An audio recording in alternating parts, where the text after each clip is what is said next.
Students, मैं शिव स्वागत करता हूं आप सबों का अपने चैनल अभ्यास क्लासेस में। एक्सपोनेंट्स पढ़ने के बाद ये समझ में आया कि अलजेब्रिक एक्सप्रेशन में उसका यूटिलाइज कैसे करते हैं। अब आप अलजेब्रिक एक्सप्रेशन को भी पूरा कर चुके हैं। नेक्स्ट टॉपिक आज क्या है? Linear equation in one variable. अब इसमें समझना है कि ये एक्सप्रेशन से कैसे डिफरेंट है, ये इक्वेशन क्या होता है, इक्वेशन में एक्सप्रेशन का क्या यूटिलाइजेशन है। क्योंकि मैथमेटिक्स एक सीढ़ी की तरह है, आप पहले एडिशन समझते हैं, नॉर्मल एडिशन, फिर आपको पता चलता है कि नहीं इससे भी थोड़ा और अलग वेरिएबल्स को भी ऐड किया जा सकता है आपस में, और नई नई चीजें आप समझते जाते हैं। सबसे इंपॉर्टेंट समझने की प्रक्रिया में जो है वो है आपका बेसिक कॉन्सेप्ट, जो बेखूबी आपको हर एक चैप्टर के शुरुआत में दिया जा रहा है, ताकि नंबर ऑफ प्रॉब्लम्स जो हो सके वो आपको कम हो, आप अच्छे से हर एक टर्म को समझें। क्योंकि मैथ्स दो ही चीजों पर बेस्ड है, एक आपके बेसिक कंसेप्ट, दूसरा फॉर्मूला। अगर ये दोनों आपका बना हुआ है तो नंबर ऑफ प्रॉब्लम्स कभी आपका भी ज्यादा नहीं होगा, आपसे हर एक प्रकार के क्वेश्चन सॉल्व हो जाएंगे। तो आज भी समझना है हर एक टर्म्स को इस चैप्टर में कि क्या है, कैसे होता है और क्या नया है इसमें। आइए जानते हैं। आज का चैप्टर है linear equation in one variable. सबसे पहले चैप्टर के नाम पे आप ध्यान दीजिए, linear equation in one variable. तो वेरिएबल टर्म से आप वाकिफ हैं, वेरिएबल जिसका वैल्यू वेरी करता है, ये तो क्लियर है। अब है वन वेरिएबल, मतलब ये बात समझ में आ रही होगी कि केवल एक वेरिएबल यूज करना है, चाहे आप x करें, y करें, z करें, t करें, m करें या कुछ भी, एक सिंगल वेरिएबल आपको लेना है पूरे इक्वेशन में, ठीक है। अब बात आता है इक्वेशन। तो इक्वेशन के लिए आपको पहले पिछले क्लास पे जाना होगा एक्सप्रेशन पर, तो फिर समझ में आएगा कि एक्सप्रेशन और इक्वेशन में क्या डिफरेंस है। वेरिएबल और कांस्टेंट, इन दोनों के कॉम्बिनेशन को जब फंडामेंटल ऑपरेशन से जोड़ा जाता था तो उसको हम लोग कह रहे थे आपका एक्सप्रेशन, ठीक है। जैसे आपका था 2x + 3, तो 2x क्या था? वेरिएबल था, और 3 क्या था? कांस्टेंट था। इसको हम लोग फंडामेंटल ऑपरेशन प्लस से जोड़ते थे, या माइनस, या मल्टीप्लिकेशन, या डिवीजन। जब कभी भी वेरिएबल और कांस्टेंट के कॉम्बिनेशन को किसी फंडामेंटल ऑपरेशन से जोड़ते थे तो उसको एक्सप्रेशन कहा जाता था। अब यहां पर नया क्या है, इसको देखते हैं। इसमें आपका एक्सप्रेशन से थोड़ा सा डिफरेंट करना है, लगभग डेफिनेशन सेम है। 3 = 5, जब यही एक्सप्रेशन या आपका दो से ज्यादा एक्सप्रेशन 4x + 3, जब आप देखते हैं कि दो या दो से ज्यादा अलग अलग एक्सप्रेशन आपका एक इक्वलिटी या इक्वल सिंबल के द्वारा जुड़ जाता है, क्या बोलता है? An equation is a statement of equality which contains unknown quantities और वेरिएबल। अननोन क्वांटिटीज को आप कह सकते हैं सीधे वेरिएबल और कांस्टेंट को क्वांटिटी के रूप में भी देख सकते हैं। तो ये जब इक्वलिटी के द्वारा जुड़ जाएगा तो ये जो फॉर्मेट बनाता है ये इक्वेशन का फॉर्मेट होता है। लेकिन इक्वेशन में भी आप पढ़ेंगे आगे जाके लीनियर, क्वाड्रेटिक, तो दोनों में अंतर क्या होता है। जब पावर 2 आ जाए, जैसे 2x² + 3x + 5, तो यहां पर क्या है? यहां पर आपका पावर 2 है, मैक्सिमम पावर। इसको हम लोग क्वाड्रेटिक के अंतर्गत रखेंगे, इसको क्वाड्रेटिक इक्वेशन कहा जाएगा। लेकिन लीनियर इक्वेशन में हम लोग कैसा पढ़ेंगे? जिसमें लीनियर पॉलिनोमियल होना चाहिए। Linear polynomial that means 4x + 3, 1/2x + 5, ऐसा वाला जो पॉलिनोमियल होगा वो आपका लीनियर कहलाएगा, क्योंकि इस पर वैल्यू क्या है? 1 छिपा हुआ है। आगे आपका बात कर रहा है solution of a linear equation. जैसे अभी आपने देखा 2x + 3 = 5, तो हम लोग क्या करते हैं? 2x = 2 और x = 1। ये जो 1x का वैल्यू आया, इस 1 को अगर हम लोग पुट कर दें तो क्या होगा? ये इसको सेटिस्फाई करेगा। 2 का वैल्यू x का 1 आया ना, इसको यहां रख दीजिए। 2 × 1 + 3 क्या हो जाएगा? 2 + 3 मतलब 5। तो लेफ्ट हैंड साइड और राइट हैंड साइड, देखिए पहले समझिए LHS RHS क्या होता है। किसी भी इक्वेशन में जो लेफ्ट साइड का पार्ट होता है उसको लोग कहते हैं LHS, लेफ्ट हैंड साइड, और राइट वाले साइड को कहते हैं RHS, राइट हैंड साइड। तो इक्वल का मतलब क्या होता है कि दोनों आपस में बराबर होना चाहिए ना। ऐसा कोई वैल्यू x का हो, वेरिएबल जो x है उसका कोई ऐसा वैल्यू हो जो इसको सेटिस्फाई कर दे और वैल्यू क्या हो? सेम हो जाए, उसी को तो कहते हैं। तो solution of a linear equation मतलब क्या हो गया कि जो भी आपका वैल्यू x का आया, जब उसको आप पुट करें इक्वेशन में तो आपका इक्वेशन क्या हो? इक्वल हो, उसी को लोग कहेंगे solution of a linear equation. ये जो है आपका सॉल्यूशन कहलाएगा। आगे rules for solving an equation. तो 4 रूल्स है लीनियर इक्वेशन में, जिसको ध्यान रखना है। क्या है? बारी बारी से देखते हैं। सबसे पहला रूल है एडिशन रूल। क्या बोलता है एडिशन रूल में? कि अगर आपको कोई इक्वेशन ऐसा दे रखा है 2x प्लस 7 इक्वल्स टू 1। तो आप क्या करेंगे, या मान लीजिए 2x माइनस 7 इक्वल्स टू 1 दिया है, तो आप क्या करेंगे, 2x माइनस 7 है, आपको इधर वेरिएबल हैंड है, x का वैल्यू निकालना है, तो आप इधर भी प्लस 7 जोड़ेंगे, इधर भी प्लस 7 जोड़ेंगे। तो LHS और RHS दोनों में अगर सेम आपका कांस्टेंट से या वेरिएबल से एडिशन किया जाएगा तो कोई डिफरेंस इक्वेशन में नहीं आएगा, इस बात को ध्यान रखिएगा। तो ये क्या आ जाएगा, 2x बराबर 8 तो अब x बराबर क्या आएगा, 4। तो ये एडिशन के लिए रूल हुआ। सेम एज हम लोग दोनों इक्वेशन में आपका सब्सट्रैक्शन भी इसी की तरह कर सकते हैं, मल्टीप्लिकेशन भी कर सकते हैं, और डिवीजन तो आपके सामने है। देखिए आपको ये 2 हटाना है तो आप दोनों साइड 2 से डिवाइड कर दीजिए, तो क्या होगा, x इक्वल्स टू 4 आएगा। तो बात ये है कि किसी भी इक्वेशन में आप एडिशन कर रहे हो, सब्सट्रैक्शन कर रहे हो, मल्टीप्लिकेशन कर रहे हो या डिवीजन कर रहे हो, केवल ध्यान ये रखना है कि दोनों साइड में आपको सेम ऑपरेशन करना है, दोनों में आपका जो होगा सेम ऑपरेट करेगा, तो उससे आपके इक्वेशन पे कोई फर्क नहीं पड़ेगा। ऐसा नहीं कि इधर 7 जोड़ दिए उधर 6 जोड़ दिए, या इधर 7 अपने मन से जोड़ दिए, ऐसा नहीं करना है। आपको इक्वेशन के दोनों साइड में सेम चीज को लेकर चलना है, यही इसका रूल है। और ट्रांसपोजिशन क्या कहता है, ट्रांसपोजिशन कहता है कि जब कभी भी आप सिंबल को, जैसे 2x माइनस 7 इक्वल्स टू 1 दिया हुआ है, तो आप लिखते हैं 2x बराबर 1 प्लस 7, मतलब इधर निगेटिव साइन है, इधर जाके पॉजिटिव साइन बन जाता है, और इसके चेंजेस से इक्वेशन पे कोई फर्क नहीं पड़ता है, इसी को कहता है ट्रांसपोजिशन। मतलब उसके पोजीशन में आप जब चेंज कर रहे हैं तो पोजीशन में चेंज लाने से इक्वेशन में कोई चेंज नहीं आता है, क्योंकि इधर माइनस था, प्लस 7 ले गए। अगर ये -7 है और इधर -7 ही लेके चले जाएंगे तो दिक्कत हो जाएगा। तो आपको ऑलवेज ध्यान रखना है कि इज इक्वल्स टू के इस साइड में अगर प्लस है तो उधर जाएगा माइनस हो जाएगा, अपोजिट साइन चेंज कर जाएगा।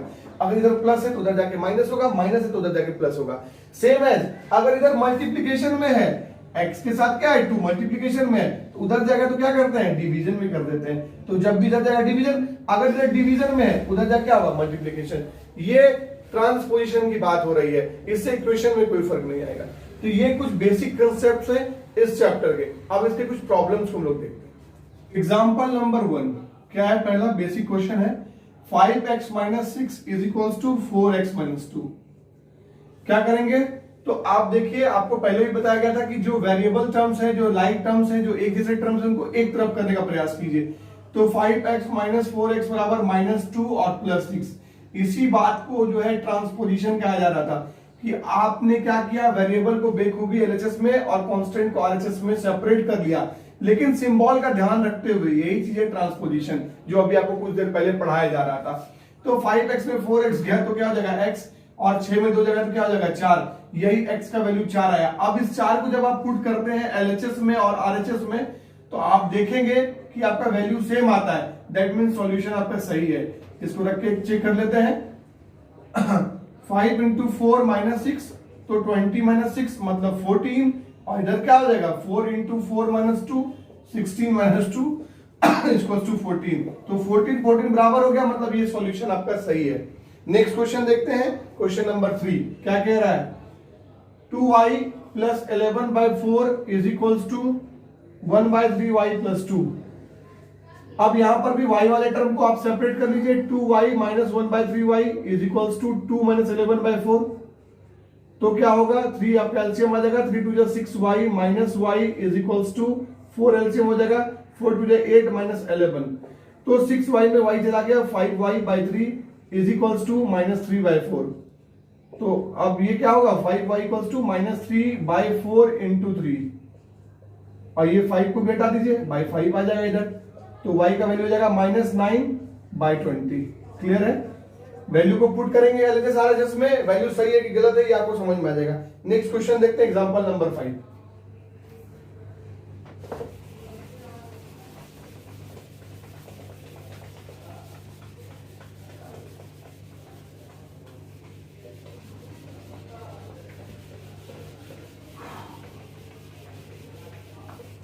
एग्जाम्पल नंबर 5 में क्या है, क्वेश्चन है आपका 5x, example 5x minus 4/8 minus x minus 3/5 is equals x plus 6/4।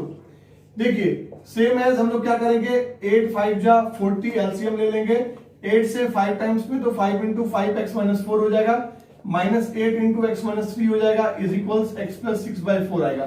ठीक है, अब आप यहां पर देखिए 5 5 जो 25x minus 20 minus 8x plus 24 is equals to 40 cross हो जाएगा, तो 40/4 इंटू एक्स प्लस 6, जिसको हम लोग 10 कर सकते हैं, है कि नहीं। अब हो जाएगा 25x में 8x चला जाएगा, सेम आपका टर्म आ रहा है 17x, और 24 में 20 चला जाएगा, तो 4 is equals to 10x plus 60। अब आप क्या करेंगे, 17x माइनस 10x ले आएंगे, इक्वल्स टू 60 माइनस 4, तो क्या आएगा 7x बराबर 56, है ना। तो x इज इक्वल्स टू 56/7, तो हो जाएगा 8, x का वैल्यू 8 आ गया। इसी क्वेश्चन को हम लोग एक अलग पैटर्न पे पढ़ेंगे, अभी देखते हैं सेकंड मेथड क्या है इस क्वेश्चन। सेकंड मेथड क्या है, सेकंड मेथड थोड़ा रूल्स को लेते हुए चलते हैं। आपको दोनों तरह के पैटर्न को बताया गया, जैसे 8 है, 5 है और 4 है, डिनोमिनेटर में 3 टर्म है, आप क्या करेंगे 8, 5 और 4 का एलसीएम ले लेंगे। 2 4 जा 8, 2 2 जा 4 और 5, 2 1 जा 2, 5 2 जा 4, 2 2 जा 4, 2 जा 8, 5 जा 40। ये एलसीएम आप ले लीजिए 40। एलसीएम 40 आने के बाद क्या होगा, सबको 40 से मल्टीप्लाई कर दीजिए। जो एलसीएम आता है, जैसे 8, 5 और 4 का एलसीएम 40 आया, तो सबको 40 से आप मल्टीप्लाई कीजिए, मतलब इधर वाले टर्म को भी 40 से और इधर वाले टर्म को भी 40 से। तो बेस में क्या है आपके पास बेस में है 8, अगर इसको 40 से मल्टीप्लाई करेंगे तो क्या बचेगा, 8 से यहां पर मान लीजिए 40 से आप मल्टीप्लाई किए इसको भी, और 40 से मल्टीप्लाई कर दिए इसको भी, समझिएगा इस पैटर्न को। तो 8 से 40 5 टाइम्स में कट रहा है, तो 5 इंटू 5x माइनस 4 हो जाएगा। 5 से 40 8 टाइम्स में कट रहा है, 8 इंटू एक्स प्लस 3 हो जाएगा। और 4 से 40 टाइम्स में कट रहा है, 10 इंटू एक्स प्लस 6 हो जाएगा।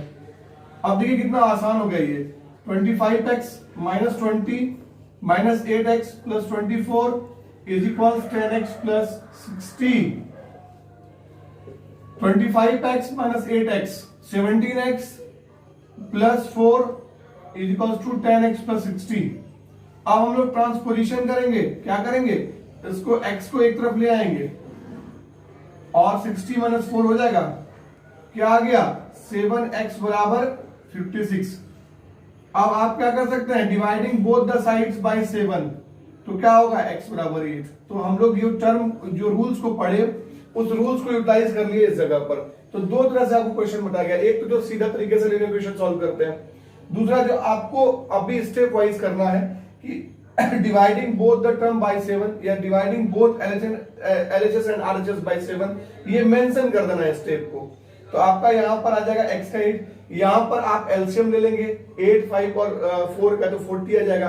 अब ये जो एलसीएम आएगा उससे दोनों तरफ आप मल्टीप्लाई कर देंगे, तो दोनों तरफ मल्टीप्लाई करने से आपको पहले ही बताया गया कि LHS और RHS में सेम फंक्शन करते हैं, दोनों तरफ मल्टीप्लाई करते हैं, दोनों तरफ ऐड करते हैं, तो इक्वेशन में कोई डिफरेंस नहीं आएगा।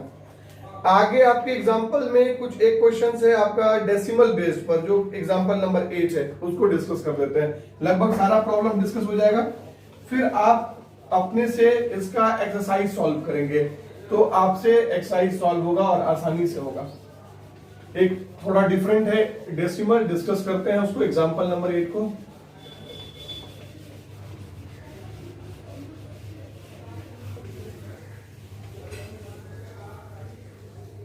एग्जाम्पल नंबर 8 क्या कहता है, 0.3x plus 0.4 is equals to 0.28x plus 1.16।